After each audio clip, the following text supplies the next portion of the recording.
ভিডিঅ'টো স্কিপ নকৰিব। Did she complete the project এই বাক্যটো আপুনি পেছিভ ভইচলৈ নিব পাৰিবনে? যদিহে নোৱাৰে, এই ভিডিঅ'টো আপুনি শেষলৈকে চোৱাটো দৰকাৰ। আজিৰ ভিডিঅ'টোৰ জৰিয়তে আপুনি নিগেটিভ আৰু ইণ্টাৰগেটিভ সেন্টেন্সৰ ভইচ চেঞ্জ কেনেকৈ কৰে সেইটো জানিব পাৰিব। ভইচ চেঞ্জৰ ওপৰত ইতিমধ্যে আমি দুটা ভিডিঅ' আমাৰ চেনেলত আপলোড কৰিছোঁ। আশা কৰিছোঁ আপুনি সেইকেইটা ভিডিঅ' চাই ল'ব। এনেধৰণৰ শিক্ষামূলক ভিডিঅ' পাই থাকিবৰ বাবে আপুনি আমাৰ চেনেলটো ছাবস্ক্ৰাইব কৰি ল'ব। ভইচ দুই প্ৰকাৰৰ, এক্টিভ ভইচ আৰু পেছিভ ভইচ।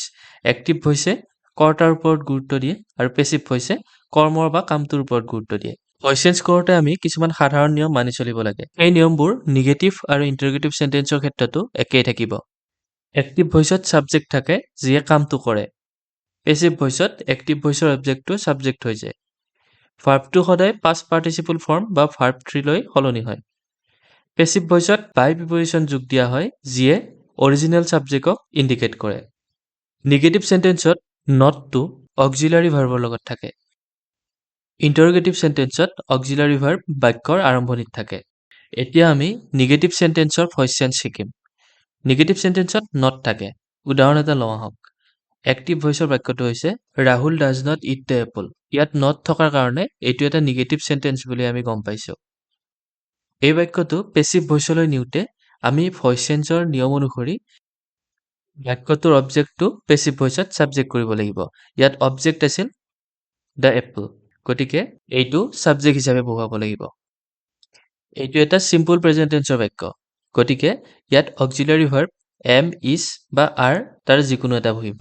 দি এপলটো যিহেতু থাৰ্ড পাৰ্চন ছিংগুলাৰ নাম্বাৰ, ইয়াৰ লগত ইজ বহিব। যোৱা ভিডিঅ'টোত আমি ভইচ চেঞ্জ কৰোঁতে চিম্পল, কণ্টিনিউৱাছ আৰু পাৰফেক্ট টেন্সৰ ভইচ চেঞ্জ কেনেকৈ কৰে আলোচনা কৰিছোঁ। আপুনি সেই ভিডিঅ'টো নাচালে আই বাটনত থকা লিংকত গৈ ভিডিঅ'টো প্ৰথমতে চাই ল'ব।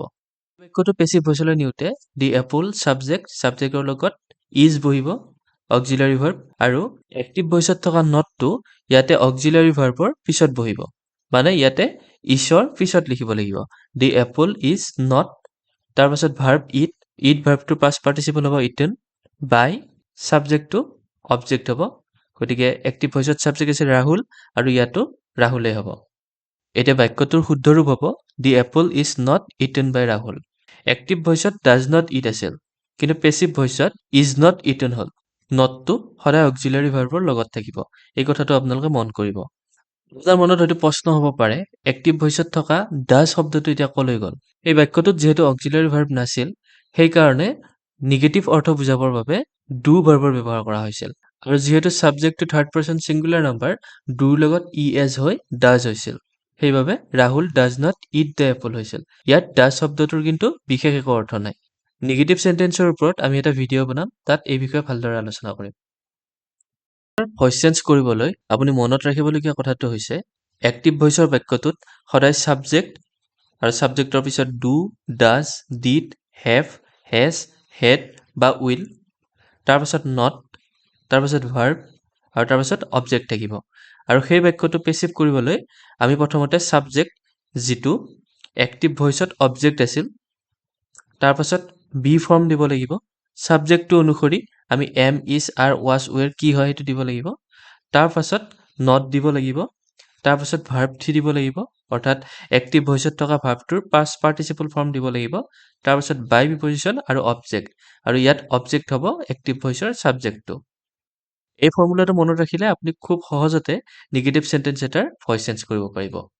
এইবাৰ ইণ্টাৰগেটিভ সেন্টেন্সৰ ভইচ চেঞ্জটো কেনেকৈ কৰে সেয়া আপোনাক জনাম। ইণ্টাৰগেটিভ সেন্টেন্সৰ ক্ষেত্ৰত আমি দুই ধৰণৰ বাক্য দেখা পাওঁ।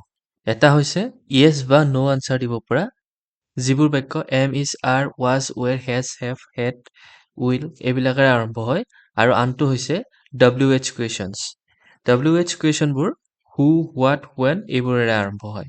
দুই ধৰণৰ বাক্য আমি ভইচ চেঞ্জ কৰোঁতে বেলেগ বেলেগ নিয়ম ব্যৱহাৰ কৰিব লাগে। প্ৰথমতে আপোনাক জনাম য়েছ বা ন' কুৱেশ্যনছবোৰৰ ভইচ চেঞ্জ কেনেকৈ কৰিব পাৰি। এক্টিভ ভইচৰ বাক্যটো হৈছে did she complete the project. এতিয়া এই বাক্যটোত আমাৰ প্ৰথম কাম হ'ব ছাবজেক্ট, ভাৰ্ব আৰু অবজেক্ট চিনাক্ত কৰা। ইয়াত ছাবজেক্ট হৈছে সি, ভাৰ্ব হৈছে কমপ্লিট আৰু অবজেক্ট হৈছে দ্য প্ৰজেক্ট। এই বাক্যটো প্ৰশ্নবোধক হিচাপে বুজাবৰ বাবে ডু ভাৰ্বৰ ব্যৱহাৰ হৈছে, আৰু যিহেতু বাক্যটো পাষ্ট টেন্সত আছে সেইকাৰণে ডু ভাৰ্বটো ইয়াত ডিড হৈছে। ইয়াত অবজেক্ট হৈছে দি প্ৰজেক্ট আৰু বাক্যটো পাষ্ট টেন্সত আছে। সেইবাবে ডি প্ৰজেক্টৰ লগত ৱাজ বহিব ইণ্টাৰোগেটিভ সেন্টেন্সৰ ভইচ চেঞ্জ কৰোঁতে পেছিভ ভইচত যিহেতু প্ৰথমতে অক্সিলাৰী ভাৰ্বটো লিখিব লাগে সেইবাবে ইয়াতে আমি প্ৰথমতে ৱাজ লিখিলোঁ ৱাজ তাৰ পাছত লিখিব লাগিব আমি এক্টিভ ভইচৰ অবজেক্টটো যেটো ইয়াতে সাবজেক্ট হ'ব ডি প্ৰজেক্ট তাৰ পাছত verb of past participle at complete verb গতিকে কমপ্লিট টু পাষ্ট পাৰ্টিসিপল হলে কমপ্লিটেড তাৰ পাছত বাই আৰু ইয়াতে সি টু যেহেতু সাবজেক্ট আছিল এক্টিভ ভইচত আৰু পেছিভ ভইচত এটো হাৰ হৈ বহিব was the project completed by her ইণ্টাৰোগেটিভ সেন্টেন্সৰ ক্ষেত্ৰত আপোনালোকে মন কৰিবলগীয়া কথাটো হৈছে ইয়াত মাত্ৰ অক্সিলাৰী ভাৰ্বটোৰ ব্যৱহাৰ কৰাৰ ক্ষেত্ৰত অকণমান ইফাল-সিফাল কৰা হয় বাকি কিন্তু নিয়ম একেই থাকে এইবাৰ আমি WH কুৱেশ্যনৰ ওপৰত আলোচনা কৰিম এক্টিভ ভইচৰ বাক্যটো হৈছে when did she write the book WH কুৱেশ্যনৰ বাক্য ভইচ চেঞ্জ কৰোঁতে মনত ৰাখিবলগীয়া কথাটো হৈছে এই বাক্যবোৰ পেছিভ ভইচটো আৰম্ভণিটো কিন্তু WH কুৱেশ্যনৰে হ'ব ইয়াত যেহেতু এক্টিভ ভইচৰ বাক্য আছিল when did she write the book passive ভইচত আমি প্ৰথমতে when টো লিখি ল'ব লাগিব তাৰ পাছত অক্সিলাৰী ভাৰ্ব এটা লিখিব লাগিব ইয়াত আমি চাব লাগিব বাক্যটো কি টেন্সত আছে ইয়াত এক্টিভ ভইচৰ বাক্যটো পাষ্ট টেন্সত আছে গতিকে অক্সিলাৰী ভাৰ্বৰ was বা were ব্যৱহাৰ হ'ব তাৰ পাছত আমি চাব লাগিব এক্টিভ ভইচৰ বাক্যটোৰ অবজেক্ট কোনটো ইয়াত অবজেক্ট হৈছে দি বুক যেহেতু অবজেক্টটো থাৰ্ড পাৰসন সিঙ্গুলাৰ নাম্বাৰ দি বুকৰ লগত was বহিব সেইবাবে whenৰ পাছত আমি অক্সিলাৰী ভাৰ্ব was বহুৱাম তাৰ পাছত বহুৱাম আমি এক্টিভ ভইচৰ অবজেক্টটো when was the book তাৰ পাছত ভাৰ্ব অফ পাষ্ট পাৰ্টিসিপল ইয়াত ভাৰ্ব আছিল ৰাইটৰ পাষ্ট পাৰ্টিসিপল ফৰ্ম হ'ব written by প্ৰিপজিশন আৰু এক্টিভ ভইচৰ সাবজেক্টটো অবজেক্ট কৰি দিম ইয়াত এক্টিভ ভইচৰ সাবজেক্ট সি গতিকে ইয়াত অবজেক্ট হিচাপে বহিলে হার হ'ব এতিয়া বাক্যটো হ'ব when was the book written by her মন কৰিবলগীয়া কথাটো হৈছে যদিহে WH কুৱেশ্যনটো হু হয় হু হলে কিন্তু আমি পেছিভ ভইচত হু বুলি নিলিখো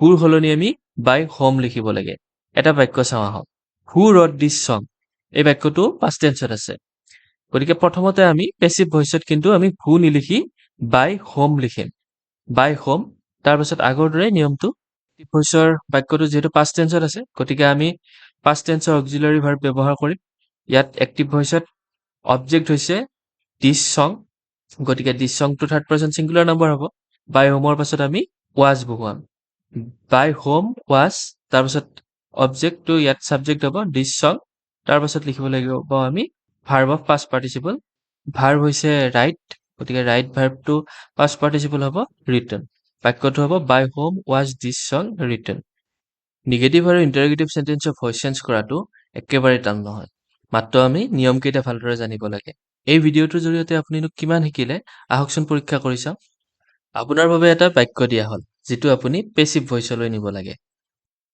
বাক্যটো হৈছে did he complete his homework এটো পেছিভ ভইচত কি হ'ব আপুনি আমাক কমেন্ট কৰি জনাব এনে ধৰণৰ ভিডিঅ চাই থাকিবৰ বাবে আপুনি আমাক সাবস্ক্ৰাইব কৰিব নাপাহৰিব আপোনাৰ মতামতবোৰ আমাক কমেন্ট কৰি জনাব আমাৰ চেনেলটোৰ আপডেট পাই থাকিবৰ বাবে আমাক ইনষ্টাগ্ৰাম আৰু ফেচবুকত আপুনি ফলো কৰিবও পাৰে ধন্যবাদ